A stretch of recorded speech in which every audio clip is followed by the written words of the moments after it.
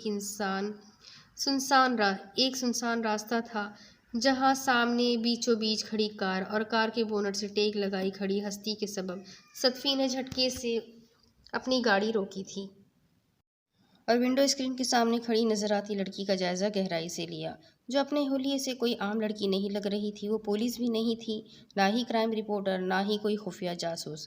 اس کا مطلب تھا وہ کوئی گینگسٹر تھی، اور ساتھ ہی اس کے ذہن میں مارسیا کے کسی ڈرگز کیس کی گینگسٹر لیڈی ذہن میں تازہ ہوئی، جس کا نام میڈم پرل تھا۔ مارسیا نے اس کے متعلق اسے بتایا تھا۔ کیا کوئی فلم کی شوٹنگ ہو رہی ہے؟ صدفی تیکھے تیوروں کے ساتھ پوچھتی کار سے نکلی تھی، ساتھ ہی اس کی نگاہ پرل کے ہاتھ میں موجود گن پہ گئی تھی۔ ٹی پنک اور بلیک کمبینیشن کا اسمارٹ خوبصورت ڈیزائن کا لیڈی گن تھا۔ اس نے ایسی ہی گن مارسیا کے پاس بھی دیکھا تھا۔ جس طرح عام لڑکیوں کو نت نئے بیگز پسند تھے، مارسیا کو اسی طرح گنز پسند تھی، اس لیے صدفی گن کے بارے میں تھوڑا بہت اچھے سے جانتی تھی۔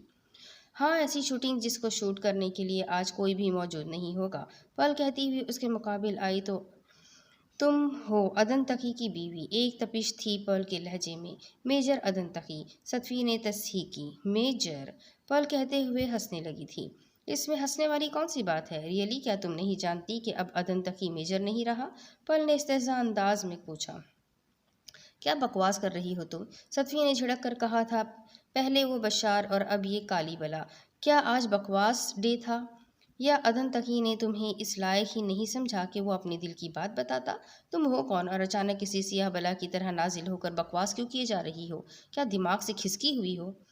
صدفی کے ضبط کی حد یہی تک تھی۔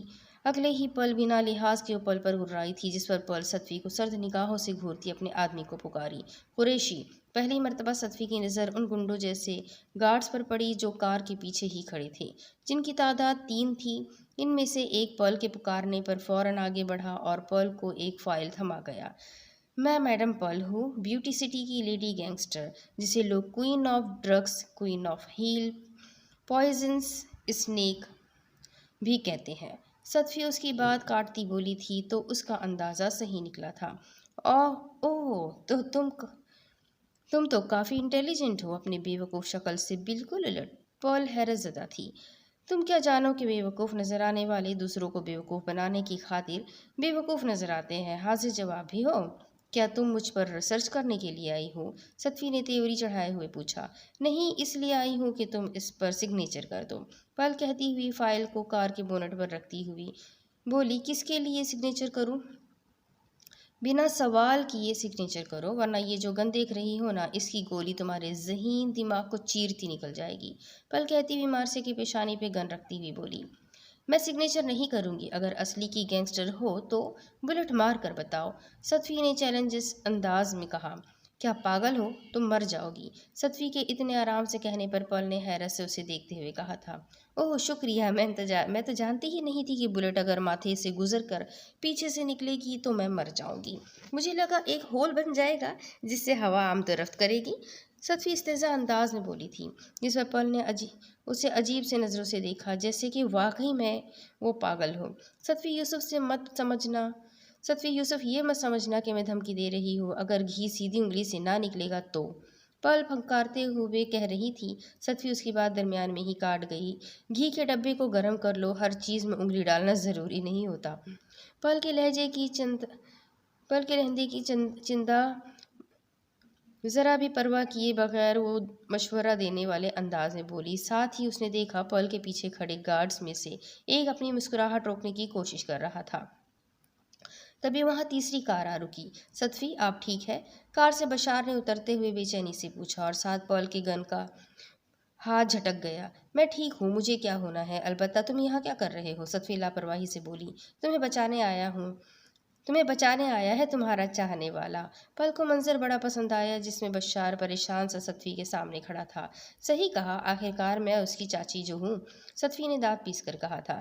صدفی آپ، بشار احتجاج کرنا چاہتا تھا کہ ایک چوتھی آواز پر وہ سب اس کی جانب متوجہ ہوئے۔ تم یہاں کیا کر رہے ہو؟ وہ عدن تھا، سرد سپاٹ انداز میں کہتا ہوا۔ میں تمہیں جواب دہ نہیں ہوں۔ بشار نے اسی کا لہجہ اختیار کیا۔ تم ہو جواب دہ۔ وہ دونوں آمنے سامنے کھڑے ایک دوسرے کو سرد نظروں سے گھور رہے تھے۔ تو وہ تم ہو؟ میں نہیں جانتا تم کس متعلق بات کر رہے ہو، عدن کے پوچھنے پر بشار نے استہزاء انداز میں کہا۔ تم اچھے سے جانتے ہو۔ ہیلو عدن صاحب، آپ کیسے ہو؟ پرل چہکتے ہوئے بیچ میں داخلت کرتے عدن سے مخاطب ہوئی۔ تم یہاں کیا کر رہی ہو میڈم پرل؟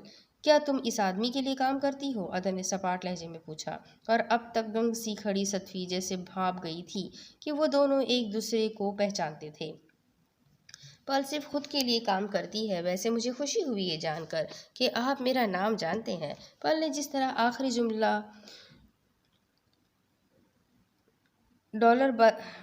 دلربا انداز میں کہا تھا، اس سے صدفی کا دل کیا اس کا منہ توڑ دے۔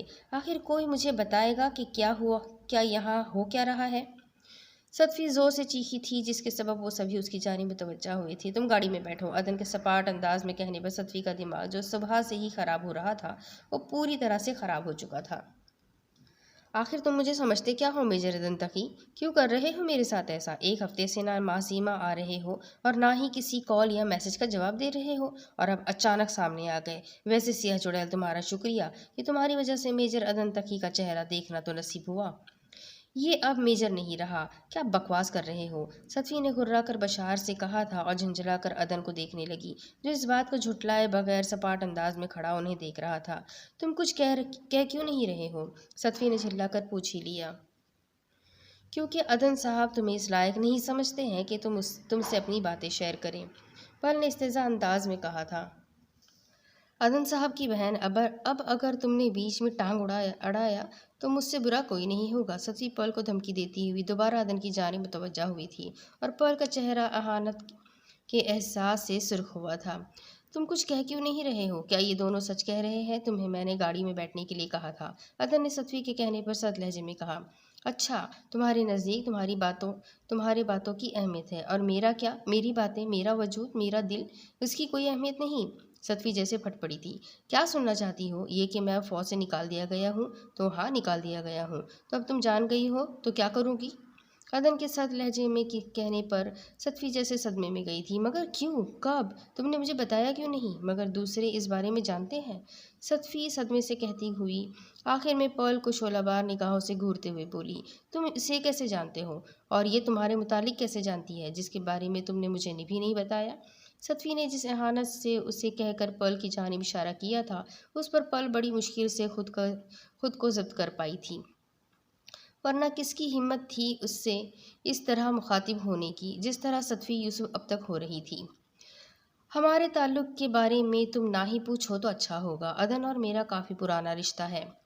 پرل جو اپنے اندر کے بھڑکتے شعلوں پر جلی جا رہی تھی اب چاہتی تھی کہ وہی شعلے صدفی یوسف کو خاکستر کر جائے، اس لیے بڑے دلربا انداز میں کہہ رہی تھی کہ اسے شدید صدمے کی وجہ سے رکنا پڑا، کیونکہ صدفی یوسف اپنے غصے کی شدت کی بنا پر اسے پوری طاقت سے تھپڑ مار گئی تھی۔ تمہاری ہمت کیسے ہوئی میرے عدن کو صرف نام سے اس طرح پکارنے کی؟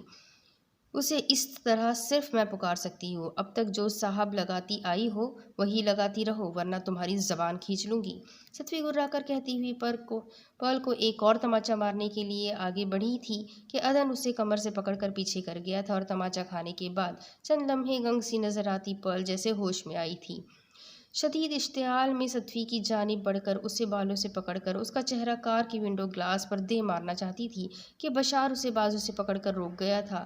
تم اس سے کہاں ملے تھے؟ کیوں ملے تھے؟ اس کی اتنی ہمت کیسے ہوئی تم سے اس طرح بات کرنے کی؟ صدفی نے بدستور گھراتے ہوئے عدن کی جیکٹ پکڑ کر جھنجھوڑتے ہوئے پوچھا تھا۔ صدفی یوسف، میں تمہارا کوئی غلام نہیں ہوں اور جو تمہیں حساب کتاب دیتا پھروں۔ کیوں؟ کب؟ کیسے؟ کیا میں نے تم سے پوچھا کہ یہ بشار تمہارے ارد گرد کیا کر رہا ہے؟ عدن نے سرد لہجے میں کہتے ہوئے نہایت سرد انداز میں صدفی کا ہاتھ اپنے جیکٹ سے ہٹایا تھا۔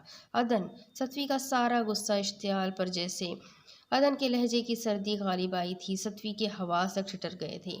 عدن کے لہجے میں جو اس نے محسوس کیا تھا اس نے صدفی یوسف کو توڑ دیا۔ کیا کیا؟ تم مجھ پر شک کر رہے ہو؟ اس سے پہلے بھی؟ صدفی نے کانپتے لہجے میں کہتے کہتے بات ادھورا چھوڑا۔ میں نے صرف وہی کہا جو تم نے مجھے کہا تھا، عدن سپاٹ لہجے میں کہتا جانے کے لیے مڑا تھا۔ نہیں، آج تم کہہ کر جاؤ کہ مجھے تم کیا سمجھتے ہو، کیوں مجھ سے دور بھاگتے ہو؟ میں تمہارے جتنا قریب آنے کی کوشش کرتی ہوں تم مجھے دھتکار دیتے ہو، مگر میں اسے بھول کر پھر تمہاری جانب بھاگتی اور پھر میرے ساتھ تم وہی کرتے ہو۔ آخر تم صاف صاف کیوں نہیں کہتے جو تم چاہتے ہو؟ اگر تم میرے ہو تو کہو، اور نہ ہو تو بھی کہو، کیونکہ تم نہیں جانتے کہ کسی کا ادھورا ادھورا ملنا کتنا تکلیف دہ ہوتا ہے، اور عدن تک ہی تم مجھے ہمیشہ ادھورے ہی ملے ہو۔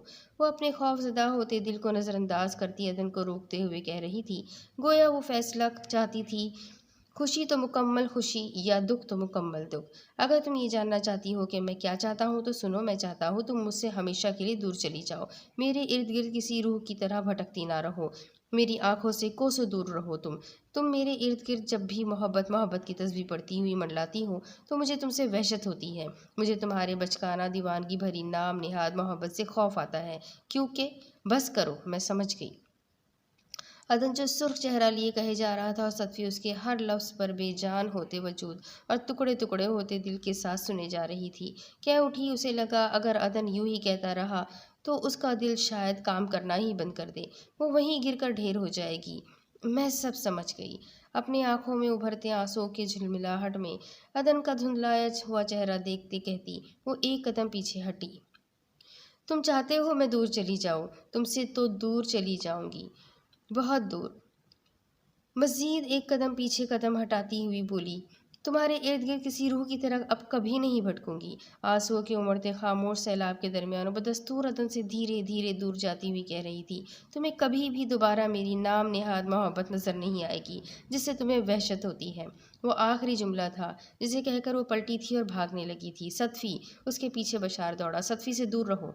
اپنے سینے میں ابھرتے ہر تکلیف کی شدت پر وہ صدفی کو سخت ترین لفظ کہے گیا تھا، مگر خود اس کا کمزور ہوتا دل ان الفاظوں کی سختی برداشت نہیں کر پایا، اور پھر اوپر سے صدفی کا اس کے جملوں کو دہراتے ہوئے اس سے دھیرے دھیرے دور جانا عدن سے جیسے اس کی رہی سہی سانسیں بھی دور کر رہا تھا۔ اور پھر صدفی کو بھاگتے دیکھ، بشار کو بھی اس کے پیچھے جاتے دیکھ، وہ بشار سے کہتا ان کے پیچھے جانا چاہتا تھا کہ عدن کے دل نے اس کا ساتھ مزید دینے سے انکار کیا تھا۔ وہ درد اور تکلیف سے دوہرا ہوتا سینے پہ ہاتھ رکھے گھٹنوں کے بل بیٹھتا سڑک پر گرا تھا۔ عدن صاحب! روتی ہوئی صدفی کو خوش ہو کر دیکھتی پل جیسے ہی عدن کی جانب متوجہ ہوئی، اسے سڑک پر گرا پائی تھی، جس کی آنکھیں بند تھیں، جس کی سانسیں دھیرے دھیرے ختم ہو رہی تھی۔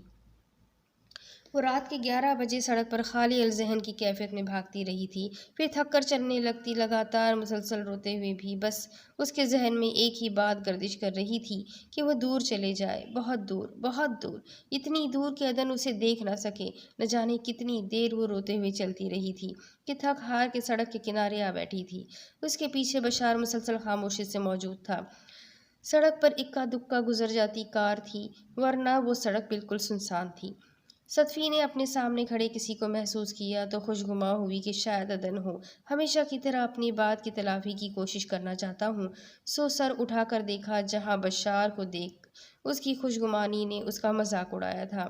وہ اتنی بے وقوف کیوں تھی کہ اب بھی عدن کی جانب سے امید رکھے ہوئے تھی۔ تم نے صحیح کہا تھا بشار کہ عدن مجھے مار دے گا، اور اس نے واقعی مجھے مار دیا۔ صدفی نے بشار کو دیکھتے ہوئے غائب دماغی کی کیفیت سے کہا، بھابھی! تبھی ان کے قریب آ کر ایک کار رکی تھی۔ کار میں سے فوزان سراج سے نکلتا صدفی سے مخاطب ہوا تھا، اس کے چہرے پر دہشت کے سے آثار تھے۔ کیا ہوا؟ کیا اب وہ سوری فیل کر رہا ہے؟ مگر اس سے کہہ دو، آپ کی صدفی یوسف کا دل مر گیا، جس دل میں صرف عدن تقی کا بسیرا تھا، اس نے اس دل کو مار دیا۔ اب چاہے وہ سوری فیل کرے یا کچھ بھی فیل کرے، یہ دل اب زندہ نہیں ہوگا۔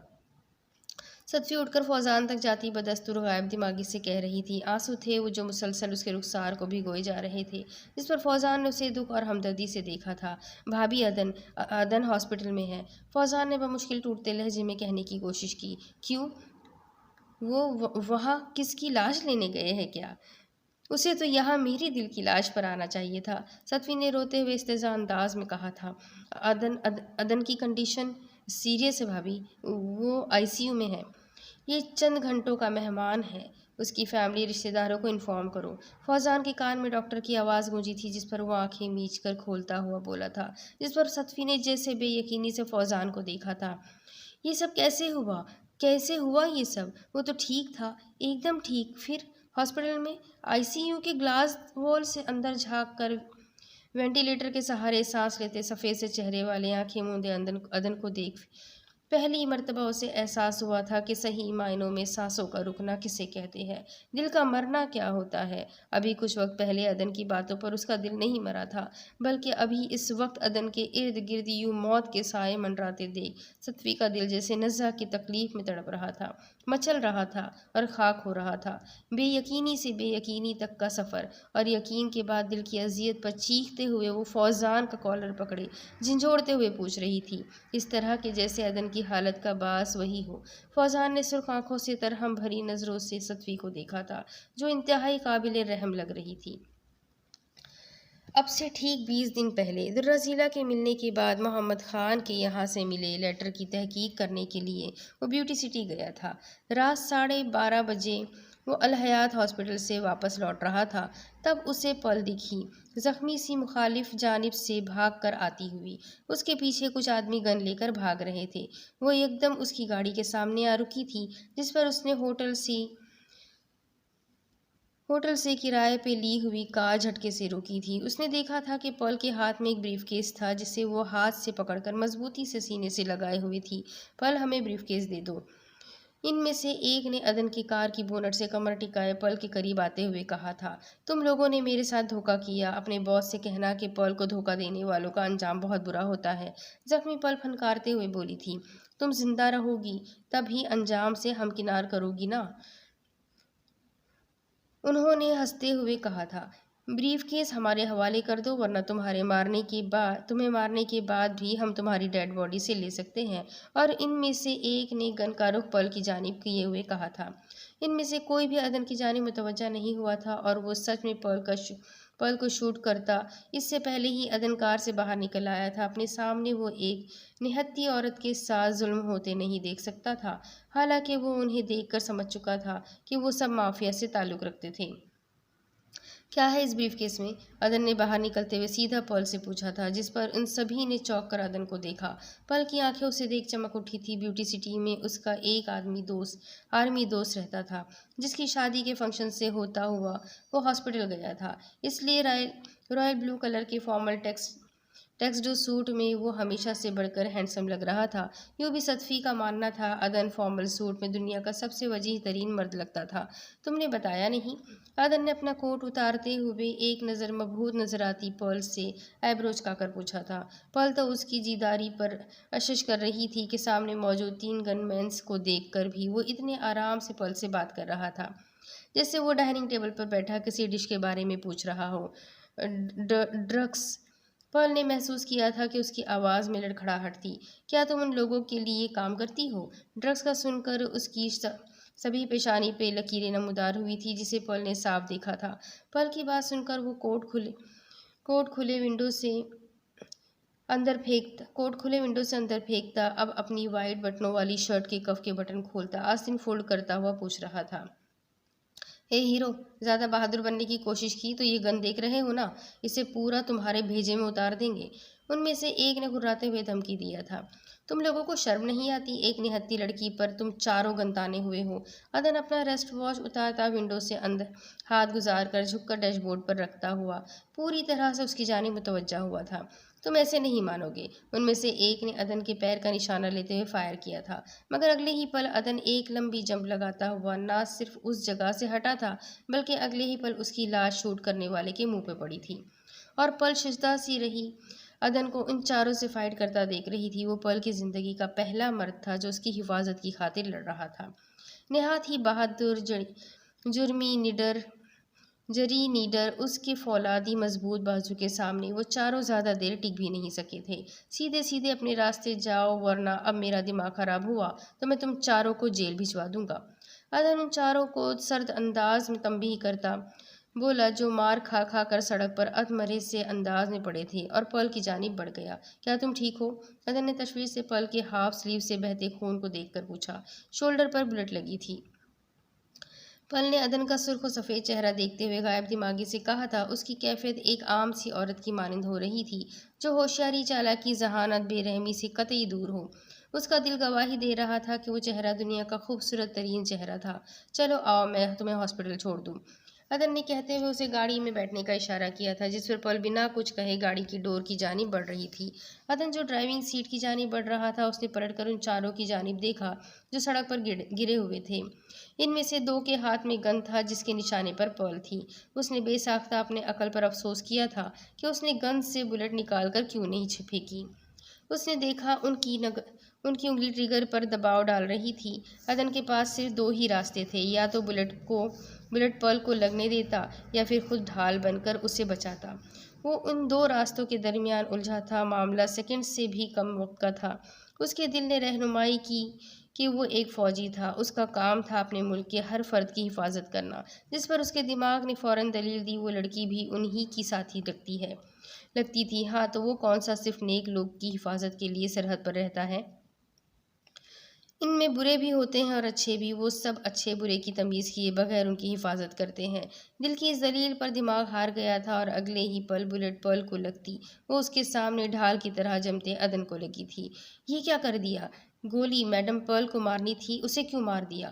ان دونوں کو ان کا ساتھی بری طرح چلا رہا تھا،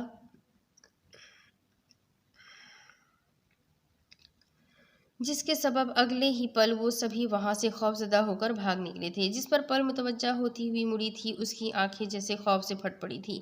وہ بے ساختہ سڑک پر گرے عدن کے پاس بیٹھی، جس کا سفید شرٹ تیزی سے خون سے رنگ رہا تھا۔ اس نمبر پر کال کر کے اطلاع دینا۔ درد کے سبب وقت سے سانس لیتے عدن نے اپنا سیل فون پل کو تھمایا تھا، جس کی اسکرین پر کال لاگ نظر آ رہا تھا، جس پر سب سے پہلا نام فوزان ذوالفقار کا تھا، جس سے تقریباً آدھا گھنٹہ پہلے کال کیا گیا تھا۔ پل نے سیل فون سے نظریں ہٹا کر عدن کو دیکھا، جس کی آنکھیں بند ہو گئی تھی۔ پل کی انگلیاں میکانیکی انداز میں رخسار تک گئے تھے اور اپنے رخسار کو گیلا محسوس کر کے انگلیوں کو آنکھوں کے سامنے لا کر اس نے تحیر سے ان آنسوؤں کے قطروں کو دیکھا۔ کیا وہ روئی تھی؟ ایک لمبے عرصے بعد آنسو اس کی آنکھوں سے خود بخود بہہ آئے تھے، اور کیوں نہ بہتے؟ وہ سامنے خون میں لہو لہان ہوتا وہ پہلا شخص تھا جس نے اس کی خاطر فائٹ کی تھی، اسے بچانے کی خاطر اس کے نام کی بلٹس کا شکار ہوئے مرنے والا تھا۔ تو پھر کیوں نہ وہ مرد اس کی روح کو جھنجھوڑتا؟ عدن تک ہی وہ پہلا شخص تھا جس نے میڈم پرل کے دل و دماغ میں بنا اس کی مرضی جانے دھڑلے سے گھس کر براجمان ہو گیا تھا۔ پیشنٹ کو 2 بلٹس لگی تھی، ایک بازو پہ جو نکال لی گئی تھی اور دوسرا ہارٹ پر جو ہارٹ کو ڈیمیج کرتا ہوا اندر پھنس گیا تھا۔ اسے نکالنا جان لیوا ہے، اور اسی طرح بلٹ کو ہارٹ کے اندر بھی ہم زیادہ دنوں تک نہیں رکھ سکتے، یہ بھی جان لیوا ہی ہے۔ میڈم پرل عدن کو ہاسپٹل ایڈمٹ کروانے کے بعد فوزان کو کال کر کے بتا گئی تھی، اور فوزان کے آنے کے بعد وہ فوزان کے سامنے نہیں گئی تھی۔ فوزان سیدھا ڈاکٹر سے ملا تھا اور ڈاکٹر نے اسے یہ جان لیوا انکشاف کیا تھا، جسے فوزان نے صدمہ اور معطل ہوتے حواس کے ساتھ سنا تھا۔ پھر کیا کرنا ہوگا ڈاکٹر؟ فوزان نے لڑکھڑاتے لہجے میں خود کو کہتا سنا تھا۔ Heart transplant? ڈاکٹر کی آواز سے دور سے آتی ہوئی محسوس ہوئی تھی۔ اسے لگا وہ کوئی بھیانک دردناک سا خواب دیکھ رہا ہو۔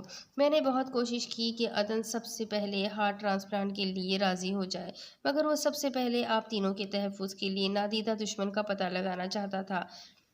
باڈی ڈس ایبلٹی کے سبب اسے فوج سے نکال دیا گیا۔ ادھر میں نے ڈونیٹڈ ہارٹ کی کوشش کی، مگر مجھے نہیں ملا۔ میں چاہتا تھا اسے لے کر امریکہ جاؤں، مگر وہ اس بات پر راضی نہیں تھا کہ آپ تینوں کو تنہا چھوڑ کر جائے، اور نہ اس پر راضی تھا کہ آپ تینوں کو وقت سے پہلے کچھ خبر ہو۔ فوزان سرخ آنکھوں کو لیے پسماندہ سے انداز میں بے ترتیبی سے کہہ رہا تھا۔ اب کیا کر رہے ہیں ڈاکٹرز؟ صدفی نے بمشکل کانپتے وجود اور لہجے پر قابو پانے کی کوشش کرتے ہوئے پوچھا۔ وہ کہہ رہے ہیں کہ ہارٹ ٹرانسپلانٹ بہت پہلے ہو جانا چاہیے تھا۔ اب ہمارے پاس صرف 24 گھنٹے ہیں۔ اگر ان گھنٹوں کے اندر ہارٹ ٹرانسپلانٹ نہیں ہوا تو؟ فوزان نے کہتے ہوئے جملہ ادھورا چھوڑ دیا تھا۔ اس تو کے آگے ایک قیامت تھی، اشارہ تھا دنیا کے ختم ہونے کا، کائنات کے تباہ ہونے کا۔ صدفی اس مرتبہ خود کو سنبھال نہیں پائی تھی، لڑکھڑا کر پیچھے لگے دیوار سے ٹیک لگا گئی تھی۔ اس کے اندر